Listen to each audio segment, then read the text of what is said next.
So it's been a while since we have recorded an episode because we were batching a couple for the baby. And a lot has happened since we've recorded. So anyways, and not a lot has happened since you guys have heard from us.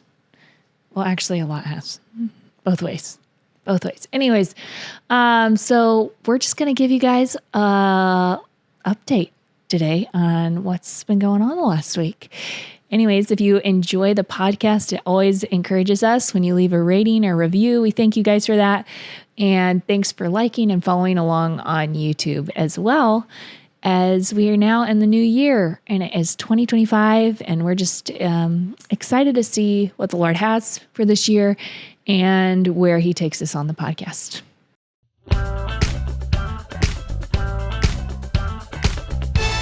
The Now That We're a Family podcast.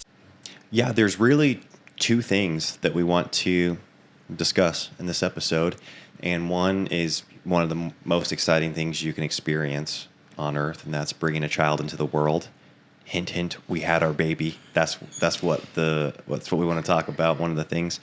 And the other thing is, just the saddest thing you experience here on earth, and that's losing a loved one. Mm-hmm. Katie's Uncle Dwight, who many of our listeners know, and anybody that does know Dwight personally feels the devastating loss that this is, and we'll get into that.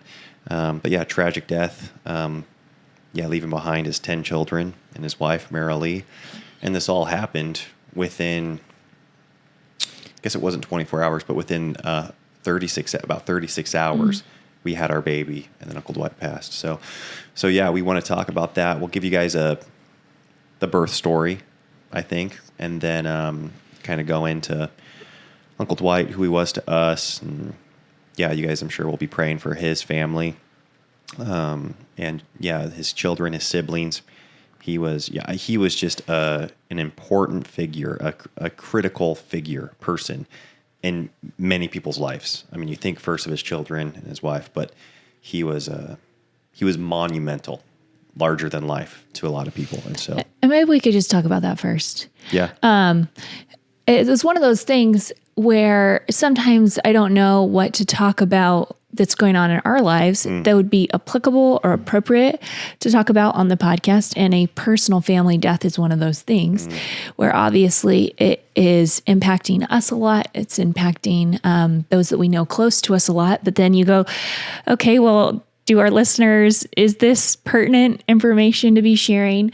But I think it is in this case because, one, a lot of our listeners do know of Uncle Dwight personally. But secondly, he ran a company with my aunt called Ben Soap. And a lot of you guys are familiar with Ben Soap Company and the impact that has had for, I don't know, a decade now? Yeah, over 10 years.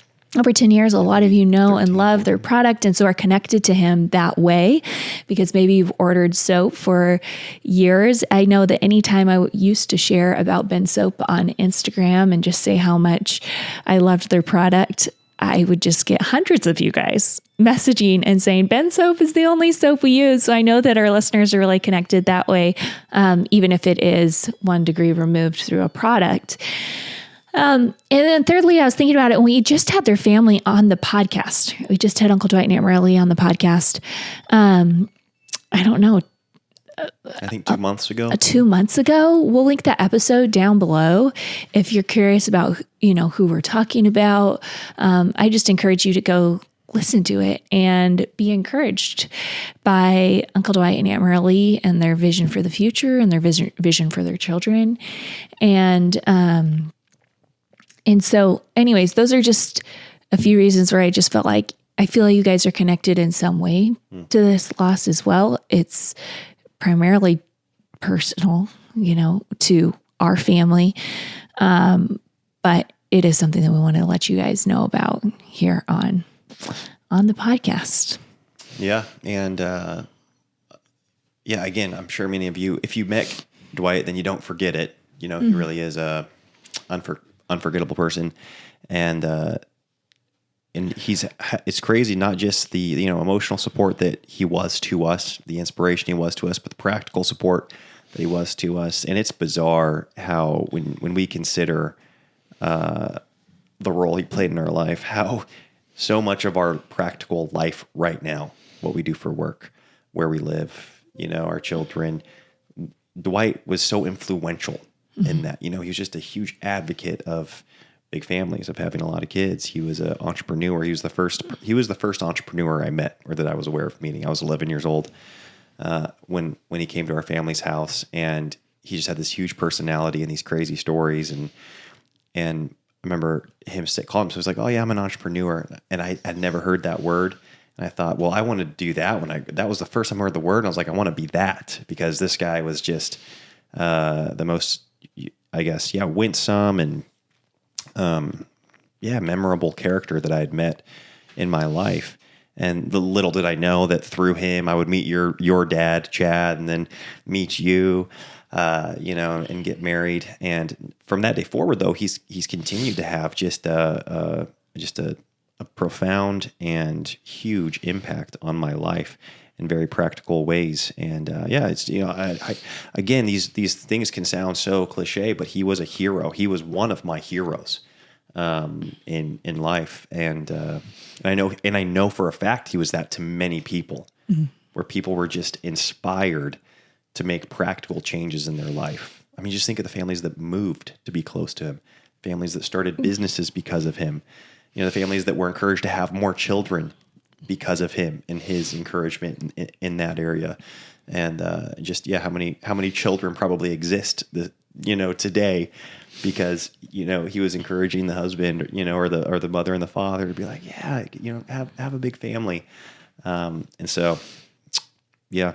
Yeah, it's been a time where it just really makes you pause and consider, and really trust God's sovereignty in the situation, because when you think of someone who's 50 years old, and you think of his 10 kids, and you think of, just the podcast that we just did with him, and just the vision that he had for his family, and the way he was working with his boys. And you just feel like there's so much fruit here, and there's so much forward momentum. And like, Lord, why are you taking him now? Like he just had this, like he'd laid the groundwork and the foundation so heavily over the last couple decades, and that's where we just have to trust, like, well, it was just clearly his time to die. It was such a freak accident where it was a tree branch, like just a dead tree branch. He was just going to pull it down. There was no equipment involved. There was nothing, it was just, didn't seem like a big deal. And it snapped and fell on his face and killed him instantly. Right. And it was just such a freak accident, and that's where you just have to trust, like, well, it was just so clearly the Lord's timing, and we don't know what the Lord has for our lives, what he has for our year, why this was the right time for him to go. But we do rejoice that he's with the Lord, and that is his testimony to everybody who knows him, was that he was a man of faith. And that is, he just touched so many people's lives. And when you realize how many people are hurting right now, it's not him. It's all of us that are still here and grieving for him and for his friendship. And yeah, I guess we didn't say that at the beginning. I think we probably assumed, that our listeners had more context, but he was a convicted man of God, and, an explicit Christian, unabashed Christian, outspoken about his faith to anyone and everyone that he encountered. And obviously that's just the greatest celebration ever, is when, for him, right? When you think of his circumstances, you're like, well, they just improved in an eternal, way. And it's encouraging, because not only is that his testimony and what everybody that would know him would say, whether people are Christians or not Christians, they knew he was a Christian, and they knew that was what came first and foremost in his life. And and throughout for me, I guess it was 33 years of knowing him, or sorry, 23. Yeah, sorry, 23 years of knowing him. When I think of conversations with him, it was never a question whether he didn't go through these weird seasons of getting into weird theology or getting into weird doctrines or wondering me like, where's this guy going with his, as some of us do, probably, myself included. It's just, he was so fervent about the gospel, the preeminence of Christ and his righteousness being only found in Christ. And he preached that incessantly to his children, to his community, to people he knew or didn't know. And that was his bedrock, was his hope was in Christ and Christ's finished work. And yeah, it was that way just till the end. And I'm grateful that we had just really quality time with him just this past Thanksgiving. And we both came away from that week in Bend thinking like, man, it just seemed like he and the family were doing better than we had ever seen. He and his young adult boys were just like thriving. And they were on all these business projects together. It was an inspiration. They were working together. And then he had his young children, his 5-year-old on his lap, that he's snuggling with. And he and Marilee had such a good, fun dynamic. And it was one of those things that I was pointing to as I've pointed to him or looked to him numerous times in my life as being a fun goal, a destination, thinking, oh man, how cool will it be when I'm 50 and my boys are young adults, and his boys are, his oldest is 21. And they're working with him in the businesses and on the properties. And I'm thinking that's a motivation right there to keep building a business. And he was kind of entering into this season from my perspective of being like this sweet golden age, just kind of like, wow, pouring into his family in this new way. And then he was taken away from us. And so, yeah, you just trust in the Lord's timing of it all. Yeah. So. Yeah, I mean, I don't know. There's not a lot much more we can say about Uncle Dwight because, I mean, there's endless things we could say about Uncle Dwight, but yeah, many of you hopefully will be able to attend his memorial service, and we'll be able to see you there. Yeah, I'm sure we'll continue to reference Uncle Dwight. He really is a hero of mine, and so for my whole life, and this is gonna be a void in a lot of people's life for forever. But I know people are going to draw from him as an inspiration for years to come. I know. I mean, just having these couple days to reflect, I think of the quotes, the one-liners, the words of wisdom that he's shared with me and with us, and you cling to those, you reflect on them. I know I'll continue to do that. As our family grows. We will post as well the live streaming link to his memorial. He's actually having 2 memorials. That's, on both sides of the country. But we will, for those who know him or are looking for a way to connect or, aren't able to make it to the memorial in person, we'll put that in the email as it gets closer. Anyways, so it's a lot to talk about that. And then a new life coming into our family at the same time. And clearly there are highs and lows happening at our house. And it has been a really sweet time of just mourning and grieving and also celebrating the birth of Lyman and just seeing how the Lord is so active and so present in so many different ways in our joys and in our sorrows. And yeah, because we're just so grateful to have a healthy baby. And something, the biggest fear I've ever had is losing Elisha or losing a child since being married. And I feel like that's one of those things that when you experience death in life, like simultaneously, you're considering like, wow, this child's the Lord's, all our children are the Lord's, Elisha's the Lord's. Like, I just want to be so prepared and so open-handed and realizing that none of these things are gifted to us forever. And this life isn't guaranteed forever. And so we just want to be faithful I want to be faithful to the kids for as long as I have them. And I want to be faithful to Elisha and those around us and loving them. And then be ready to let go when the time is there too, and not put my faith or my hope in the people that God's entrusted to my life either, because I think that's something, like, I just never want my faith to be rocked because it was in something other than the Lord, in one of his gifts or in one of his blessings. And so anyways, it was this was definitely my hardest labor and delivery. Mm-hmm. Yeah, it was crazy because you said that we're not guaranteed to live our lives forever. It's like, well, we're actually guaranteed that they're not going to be. We're guaranteed that they are going to end. And you do have to face the reality of physical death here on earth. Mm-hmm.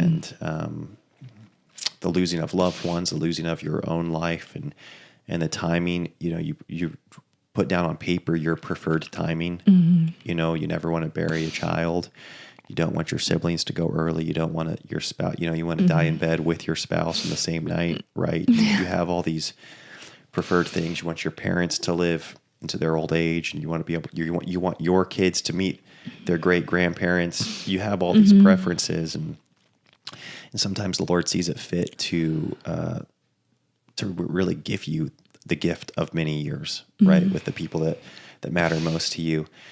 And then other times they're cut short, and you are faced with the reality that this life is a vapor, and we cannot be putting our hope in this, in whatever amount of years we think we're going to get, or whatever amount of years we expect to get with the people that we love the most.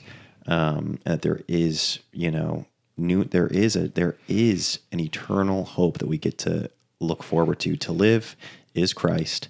To die is gain. And we get to believe that. We get to promote that, profess that, and cling to that, and look forward to it. There is, it's obviously hard for the people that are left here on earth when they lose a loved one. But then we get to look forward to heaven and being reunited. But anyways, with loved ones. But yeah, you were amazing during the labor. That was something else. I tell you what. No. So let's see. Lyman was, for 4 out of our 6 births, my water's broken to start the birth.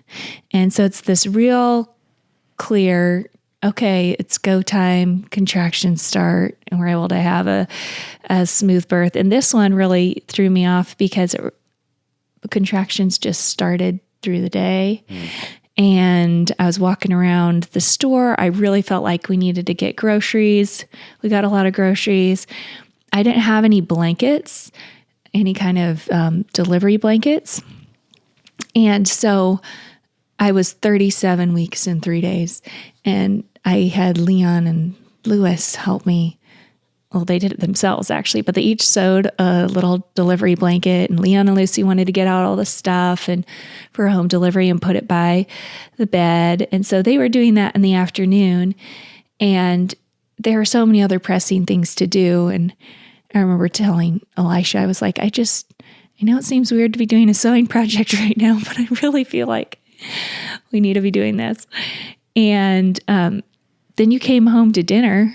We were making dinner, and I was just like, I think I'm in labor. It just feels weird. Like I just can't keep doing this, but I'm feeling contractions. Yeah. It was, I didn't not believe you, but I didn't have this. It's never been like this before. And so I didn't know what it meant. Yeah. So I didn't want to be like a drama queen about it in case it was just like prodromal labor and it was going to go on for 3 weeks. Wow. I'd asked my midwife a couple days before at my 37 weeks and 1 day, I asked her to check my dilation because I just felt like so much had been happening in my body. And she was like, oh, the baby's not even low. There's no way that anything's going to happen. And so I just thought, well, okay, I'm just being dramatic, But I wasn't. No, so we have had now 3 of our children at 37 weeks, 2 at 38, and 1 at 39 weeks, 2 days. So, yeah, we just kind of felt like it's go time after 37 weeks. Yeah. So was he 37 weeks, like 3 days? 3 days, yeah. So we've had one on the 37-week mark. Wow. The day of my home visit with the midwife, they just showed up and delivered. Nice. And then one was 37 and I don't know, maybe a couple days. And then his was in that 37th week. So anyways, I was walking around, if you've been in labor before, then, okay, well, should I move and try to get the contractions going? Should I rest and gear up for what's going to come later? And so after we put the kids to bed, I just decided I was going to shower and get in bed. And if everything stopped, then we just have a good night's sleep. And so I got in bed and everything stopped for like 45 minutes. And I was like, okay, well, this is just the ongoing stuff, I guess. We'll be dealing with this tomorrow. And then I had a strong contraction I had to breathe through. And then 10 minutes later, I had another. And this was at 8:45. And Elisha was like, should I call the midwife? Because the midwife lives a while away from here. And typically I don't like to call the midwife until right before I'm giving labor, and that kind of stresses out Elisha. Oh, yeah. I always ask you, like, hey, do you want me to call the midwife? I know you're going to say no. And then I always call the midwife anyways. That's just how we do it. Our first delivery, she showed up 7 minutes before the baby was born. I'm typically in transition when the midwife shows up, which is really encouraging because then when they check you, they say, you're in transition. You're like, great, I'm almost done. Yeah. So anyways, so Elisha's like, should I call the midwife? And I was like, no, because I really have nothing to tell her. Like, I hadn't charted anything yet. And typically you don't, I don't know, go to a provider or something like that until everything's like 5 minutes apart. And these were 10 minutes. So anyways, I tracked 4 contractions, 10 minutes apart, a minute each. I was like, okay, this is consistent active labor. It's not going to stop at this point. Let's call the midwife. But I could still like talk in between contractions, which is abnormal for me. And I was like, this is probably going to go all night. Like, they're going to be sitting out there in our living room. It's going to go all night. And I hate having people waiting on me. So it's not. But anyways, they showed up. What time did they show up? Maybe an hour and a half before. I'm trying to think. Because it's 9:45-ish, probably, or 9:30, you called the midwife? Is that what it was? I don't know. No, I think she got here just after 10? 10. Honestly, it's all blurred to that, me because you that gave would make birth sense. right before midnight, right?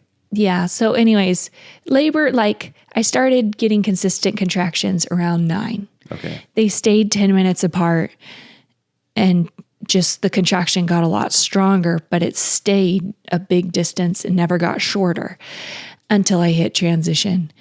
And then, then they don't stop. Then it's like 4.5 minutes long. And then you get 30-second break, 15 seconds long, 2 minutes.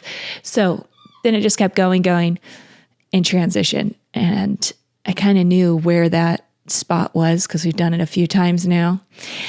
And I changed into a position that I'm usually really comfortable pushing in, and all of our babies that's how we've had all of our babies. And it was not working. Like everything stalled out. Yeah. So I got pretty frustrated. and then I mentally lost it. It's not like you were still contracting in those transition contractions. Yes. So you're seeing great pain, no relief, but you weren't really having the urge to push. I wasn't moving the baby, but I knew I didn't want to get back up on my side on the bed. Cause I knew I was like, my body was trying to transition into that pushing. It just hadn't, and it wasn't. And I think it was the position of the baby. Lyman had his hand up past his head and the water, and I wasn't breaking that water. In the position I was in. So anyways, that was like a frustrating chunk of time. And then I was just over it.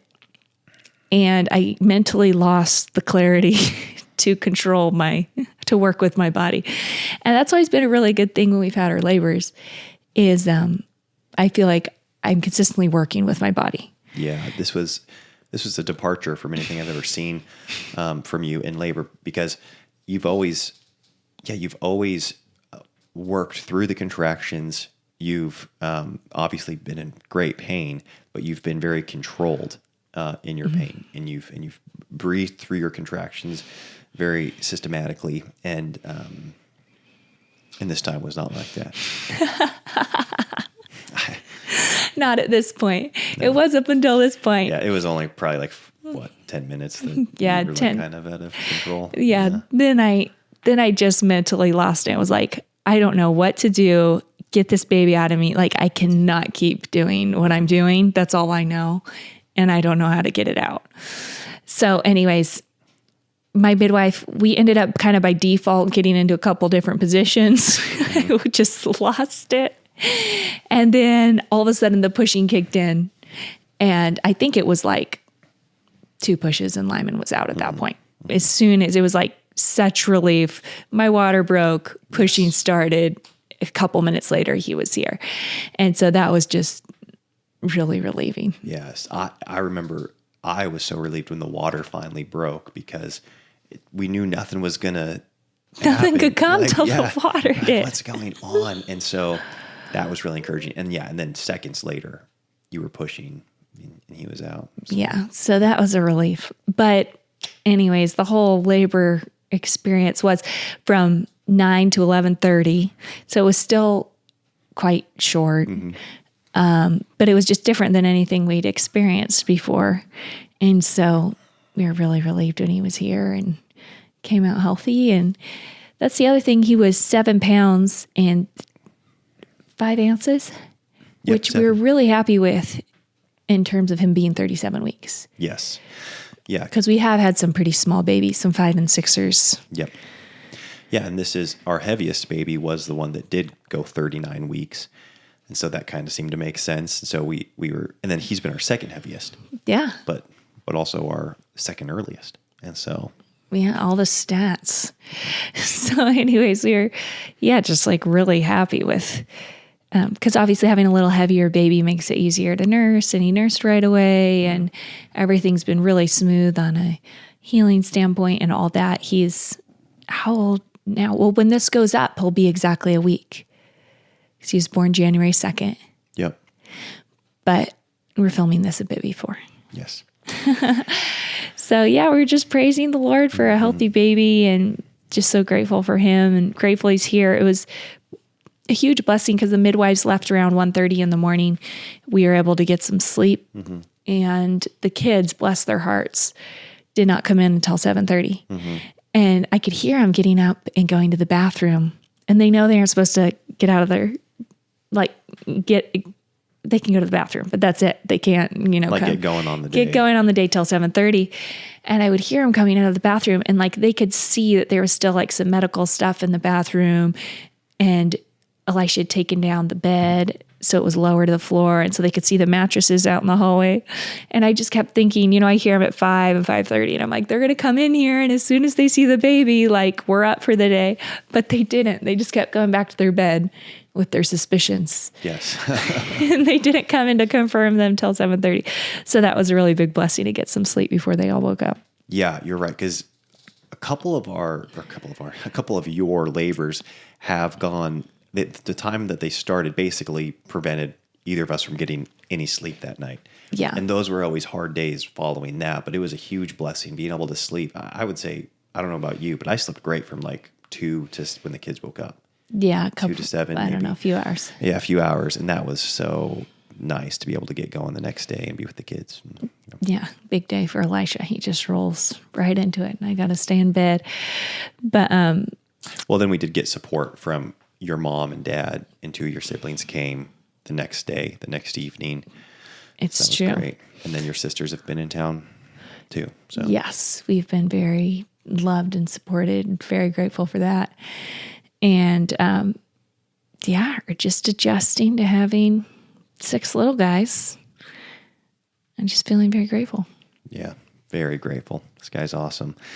5 boys, 1 girl.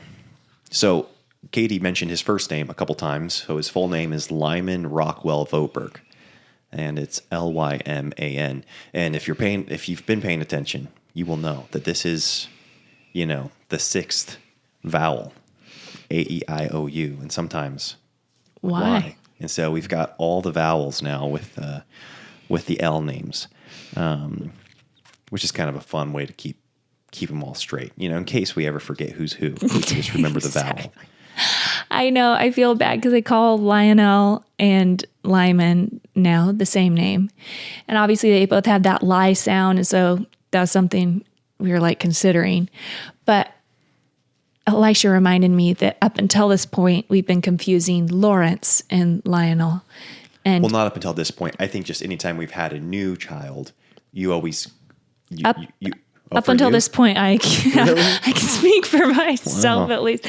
I call Lawrence Lionel and Lionel Lawrence consistently still. Yeah. Or until this baby, and then it stopped dramatically. You've and got them now straightened I out, call, this last week I've been calling the two youngest by each other's names, and I just don't catch it. The kids catch it. And you're that's not his name. Right. So anyways, it's kind of nice to know at least it transferred to the... Right. I don't know. How do you solve that problem? Just keep having kids? Then it's always the bottom two you're mixing up. Yeah, we'll get it. Anyways, so thank you guys it's been, a wild entry to the new year, and just very humbling entry to the new year, and a very, hopefully proper perspective of honestly how big God is and how small we are. And how every life, every breath is a gift from Him. And none of it is to be expected or demanded, I guess, in a we deserve it kind of way. It's just wow, each day's a gift. And we really want to be there for the people in our lives for as long as the Lord has us here. Yep. Well, yeah, that's why, just again, going back to Uncle Dwight passing, the void is huge because he was the first guy so many people would call. I know. With the amount of people that we've talked to that have said he was my best friend. Yep. How are you that many people's best friend? Right. The first person they're going to call. Yeah. That's pretty incredible. Yeah. Yeah. So. Anyways, folks, thank you all so much for listening. Yes. Talk to you next time. Bye-bye.